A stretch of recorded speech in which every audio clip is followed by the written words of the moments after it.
कहानी जानने के लिए मुझे सब्सक्राइब करो, वरना आज से कई हजारों साल पहले एक बेहद ही रहस्यमय किताब लिखी गई थी। एक ऐसी किताब जिसे आज भी लोग पढ़ने से घबराते हैं। इस किताब का नाम है उड्डमारेश्वरा तंत्र।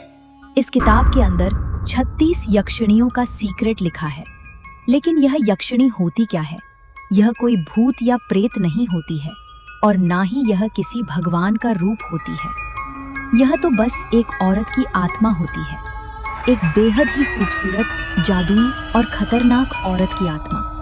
कुछ यक्षिणी तुम्हें बेहद अमीर बना सकती है, वहीं कुछ तुम्हें अनलिमिटेड नॉलेज दे सकती हैं, और कुछ तुम्हें वह खोया हुआ प्यार दिलाने में मदद कर सकती हैं, वहीं कुछ तुम्हारे प्यार में हमेशा के लिए पागल हो सकती हैं। लेकिन हर यक्षिणी से कुछ मांगने से पहले कुछ चीजें कुर्बान करनी पड़ती हैं, इसलिए इन्हें बेहद ही खतरनाक माना जाता है। उड्डमारेश्वरा तंत्र एक ऐसी किताब है जिसमें लिखा गया है कि तुम कैसे इन यक्षिणियों को मंत्र और तंत्रों के जरिए बुला सकते हो। हर 36 यक्षिणी की शक्तियां अलग अलग हैं, और आज हम एक ऐसी ही यक्षिणी जिसका नाम मोहन वाशिनी है, उसकी बेहद ही डरावनी कहानी सुनने वाले हैं। हरी कॉलेज का एक टॉप स्टूडेंट था।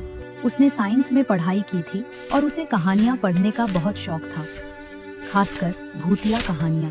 वो खुद भूतिया जगहों पर जाकर देखना चाहता था कि भूत सच है या बस कहानियां। एक दिन जब वो अपने कॉलेज की लाइब्रेरी में बैठा हुआ था, तब एक बेहद ही सुंदर लड़की उसके सामने आकर बैठ गई। लड़की इतनी सुंदर थी कि हरी की नजरें उस लड़की पर से हट ही नहीं रही थी। तभी वो लड़की हरी को हाय बोलती है। हेलो गुड लुकिंग बॉय, मेरा नाम राधा है। तुम्हारा नाम क्या है? तभी हरी शर्माते हुए बोलता है। हाँ जी, मेरा नाम हरी है। तभी ये लड़की हरी से बात करने लगी। हरी ने भी ज्यादा नहीं सोचा और राधा से बातें करने लगा। वो दोनों हर तरह की बातें किया करते थे और अब रोजाना लाइब्रेरी में मिलने लगे थे। राधा को भी पढ़ाई और कहानियों में बेहद इंटरेस्ट था। वो दोनों घंटों तक बैठकर भारत का इतिहास, राजाओं की कहानियां और भूत प्रेतों की बात किया करते थे। एक दिन राधा ने हरी को एक सच्ची कहानी बताई। तुम्हें एक रियल कहानी बताती हूँ, डरना मत। डरूंगा और मैं? ऐसा तो हो ही नहीं सकता। वैसे भी भूत प्रेत रियल में नहीं होते हैं। तुम तो कहानी सुनाओ। अच्छा तो सुनो। यहाँ से कुछ ही दूर छाया नगरी नाम का एक गांव है जो जंगलों से घिरा हुआ है, जहाँ रहने वाले लोग अंधेरा होने के बाद कभी भी जंगलों में नहीं जाते, क्योंकि उनके पूर्वज ऐसा कहा करते थे कि पास के जंगलों में एक गुफा है जहाँ एक यक्षिणी का वास है। इस गुफा को लोकल लोग प्रेम की गुफा कहते हैं। वहाँ पर रहने वाले सभी लोग जानते थे कि यहाँ एक बेहद ही खूबसूरत लेकिन खतरनाक औरत रहती है, जो मर्दों को अगर एक बार पकड़ ले तो कभी भी उन्हें जाने नहीं देती। हरी यह सुनकर बेहद एक्साइटेड हो गया। उसने राधा को अपने सपनों के बारे में बताया। राधा, मैं इस तरह की लोकेशन पे जाकर खुद इन्वेस्टिगेट करना चाहता हूँ। क्या ये कहानियाँ सब सच है या बस मनगढ़ंत कहानी? ऐसी जगह पे तो मैं जरूर जाऊंगा। लेकिन राधा ने हरी को उस जगह जाने के लिए मना किया और बताया, अरे ये जगह बेहद ही डेंजरस हो सकती है, तुम्हारे साथ कुछ भी हो सकता है। मुझे तो अभी से डर लग रहा है। लेकिन हरी कहाँ किसी की सुनने वाला था। उसने अगले ही दिन बैग्स पैक कर लिए और छाया नगरी गांव की तरफ निकल पड़ा। गांव में पहुंचकर उसने वहां के लोगों से बात करना शुरू किया। अरे दादा, क्या तुम यक्षिणी के बारे में कुछ जानते हो? अरे बेटा, ये तुम क्या पूछ रहे हो? हमें कुछ नहीं पता। यहाँ से जाओ, मुझे जाने दो, मुझे मेरी जिंदगी प्यारी है, जाओ यहाँ। लेकिन जैसे ही वो यक्षिणी का नाम लेता था, सभी गांव वाले वहां से भाग जाते थे। हरी कुछ दिनों तक वहीं गांव में रहा और जितना हो सके उतनी जानकारी लेने की कोशिश की। उसे जानकर ये हैरानी हुई कि पिछले 50 सालों में करीब 30 आदमी उस गांव से गायब हो चुके थे। ज्यादातर गांव वालों का कहना था कि वो लोग शहर भाग गए हैं, लेकिन कुछ कहते थे कि वो लोग जंगल में कहीं गायब हुए हैं। इसी बीच हरी को पता चला कि गांव के सरकारी स्कूल में एक लाइब्रेरी है, जहां पर गांव के इतिहास के बारे में डिटेल में लिखा गया है। हरी तुरंत वहां गया और जांच पड़ताल करने लगा। घंटों की मेहनत के बाद उसे कई न्यूज़पेपर आर्टिकल्स मिले, जिनमें उन्हीं मिसिंग लोगों के बारे में लिखा हुआ था। हर एक आदमी जो गायब हुआ था, उनमें एक चीज कॉमन थी। उन्हें आखिरी बार जंगल के अंदर अकेले जाते हुए देखा गया था। रात के करीब 8 बज रहे थे। हरी अभी भी लाइब्रेरी में बैठा कुछ नई जानकारी ढूंढने की कोशिश कर रहा था। तभी अचानक उसका ध्यान एक बूढ़े अरे, आदमी पर पड़ा ये कौन है? जो पता नहीं कितनी देर से लाइब्रेरी में ही बैठा हुआ था। हरी ने उस बूढ़े आदमी को अपने टिफिन से थोड़ा खाना निकाल कर दिया और उनसे गांव के बारे में बात करने लगा। अरे दादा, ये यक्षिणी कौन है? क्या आप यक्षिणी के बारे में जानते हो? एक बार फिर जब हरी ने यक्षिणी का नाम लिया तो उस बूढ़े आदमी की आंखों में एक अजीब सा डर दिखाई दिया। उस बूढ़े आदमी ने हरी को चेतावनी दी और कहा, अरे बेटा, जितने भी लोग उस यक्षिणी की तलाश में आए थे ना, वो दोबारा कभी भी घर वापस नहीं गए। तुम्हें तुम्हारी जान प्यारी नहीं क्या? मेरी बात मानो बेटा, तुम ये से चले जाओ। लेकिन हरी जिद करने लगा और यक्षिणी के बारे में और पूछने लगा। अरे दादाजी, कुछ नहीं होगा। वैसे भी भूत प्रेत हकीकत में नहीं होते। आप तो सिर्फ मुझे जानकारी दीजिए। तभी वो बूढ़ा आदमी मुस्कुराते हुए उठा और लाइब्रेरी के कोने से एक बेहद ही पुरानी किताब हरी के सामने लेकर रख दी और वो बूढ़ा आदमी वहां से चले गया। उस किताब का नाम था उड मारेश्वरात तंत्र। हरी ने उस किताब को पढ़ना शुरू किया और बस पढ़ता ही चला गया। उसे पता ही नहीं चला कि कब रात से सुबह हो गई और सुबह से फिर रात। उस किताब में यक्षिणियों की हर एक जानकारी लिखी गई थी। हरी ने सभी 36 यक्षिणी के बारे में पढ़ा, उन्हें कैसे बुलाते हैं, कैसे खुश करते हैं और कैसे उनसे बचते हैं। हरी को ये भी पता चला कि इस गांव में कौन सी यक्षिणी का वास है जिसका नाम मोहन वाशिनी था। ये 13वीं यक्षिणी थी जो किसी को भी सच्चे प्यार में गिराने का वरदान दे सकती थी, वो भी हमेशा हमेशा के लिए। लेकिन बदले में वो भी हमेशा हमेशा के लिए तुम्हारे साथ ही रहेगी और सिर्फ तुमसे प्यार करेगी। अगर तुमने उसे छोड़ने की कोशिश की तो वो तुम्हारा दिल निकाल कर अपने पास रख लेगी। हरी ये सब पढ़कर बेहद क्यूरियस हो गया था। वो अपनी आंखों से उस यक्षिणी को देखना चाहता था।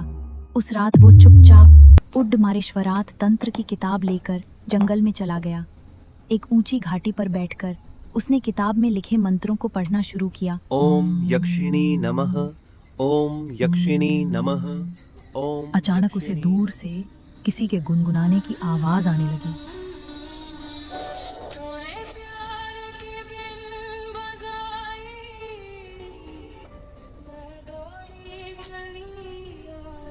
जैसे जैसे वो मंत्र पढ़ रहा था, वो आवाज पास आती जा रही थी।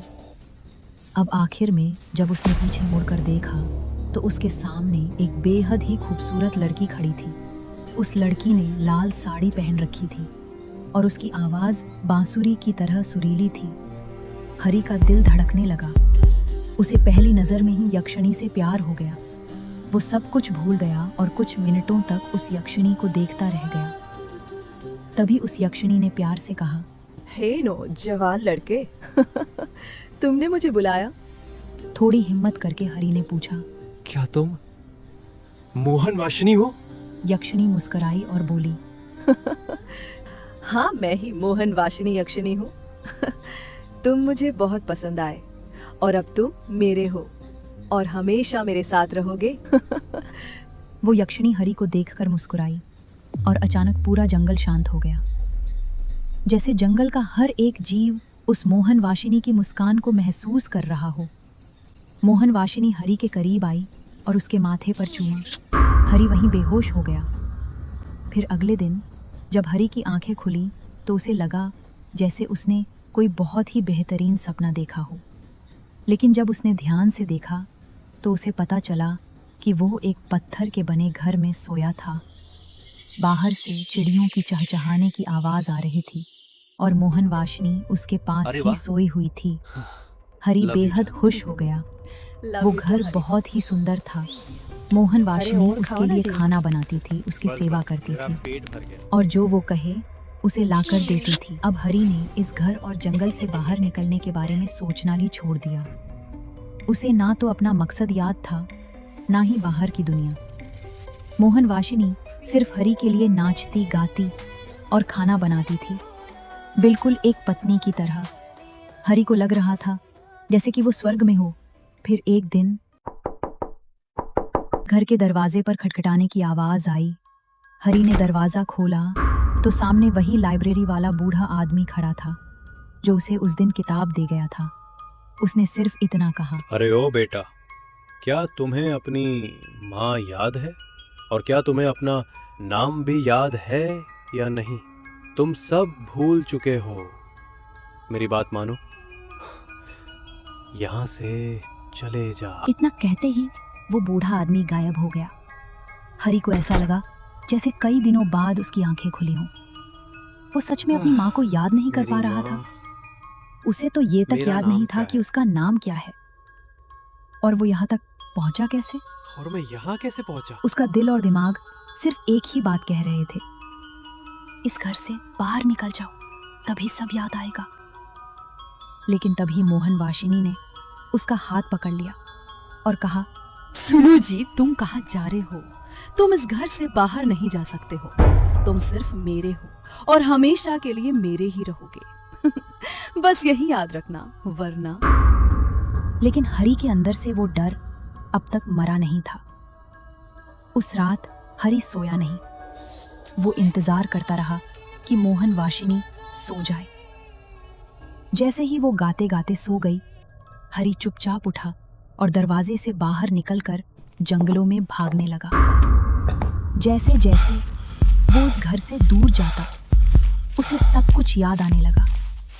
वो जंगल में और ज्यादा अंदर भागता गया, लेकिन बाहर निकलने का रास्ता कहीं नहीं मिला। हरी ने हिम्मत हार दी थी। वो एक आखिरी बार दुनिया और खुद को बताना चाहता था कि उसका नाम हरी है।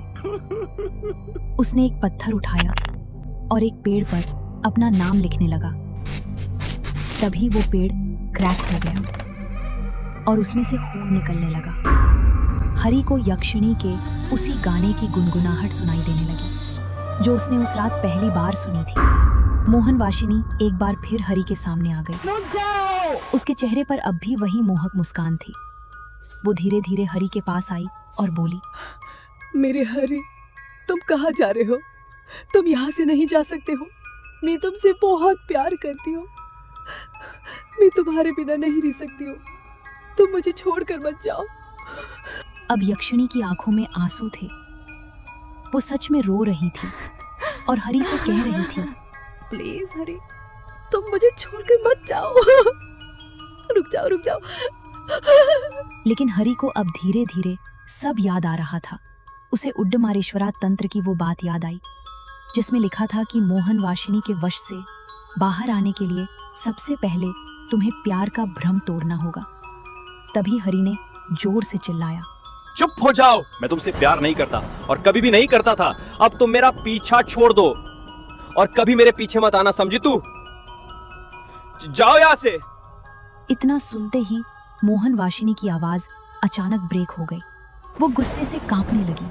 उसका रूप बदलने लगा। उसकी स्किन सफेद पड़ने लगी और फिर उस पर क्रैक्स पड़ने लगे। वो जोर से चिल्लाई। अचानक पूरा जंगल धुएं से भर गया। हर तरफ अंधेरा छा गया और हरी बेहोश हो गया। फिर अगली सुबह हरी की आंखें इंदौर के एक हॉस्पिटल में खुली। एक सर्च टीम ने उसे जंगल में बेहोश पाया था।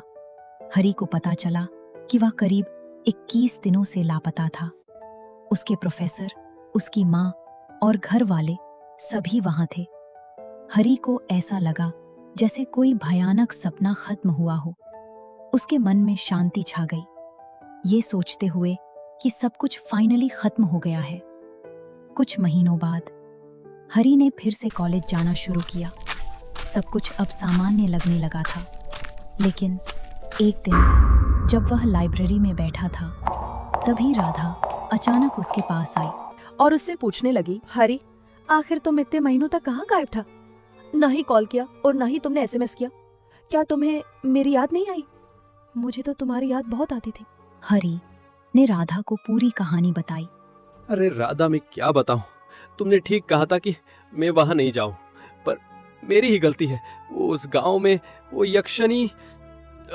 राधा एकटक उसकी बातें सुन रही थी और हरी को वैसे ही देख रही थी जैसे कोई अपने बॉयफ्रेंड को देखता हो। तभी राधा ने धीरे से मुस्कुराते हुए कहा, मेरे प्यारे हरी, मैंने कहा था ना, कोई मुझे छोड़कर नहीं जा सकता। इतना कहकर राधा वही गाना गुनगुनाने लगी जो मोहन वाशिनी हर रात सोने से पहले हरी को सुनाया करती थी। तूने प्यार की बिन बजाई,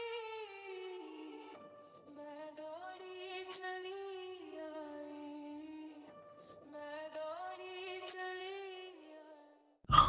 अरे यक्षिणी तुम! हरी के रोंगटे खड़े हो गए।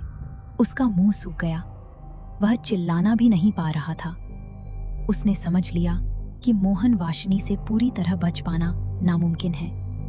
फिर कुछ दिनों बाद खबर आई कि हरी अब नहीं रहा। कहा जाता है कि प्यार से बड़ी कोई शक्ति नहीं होती।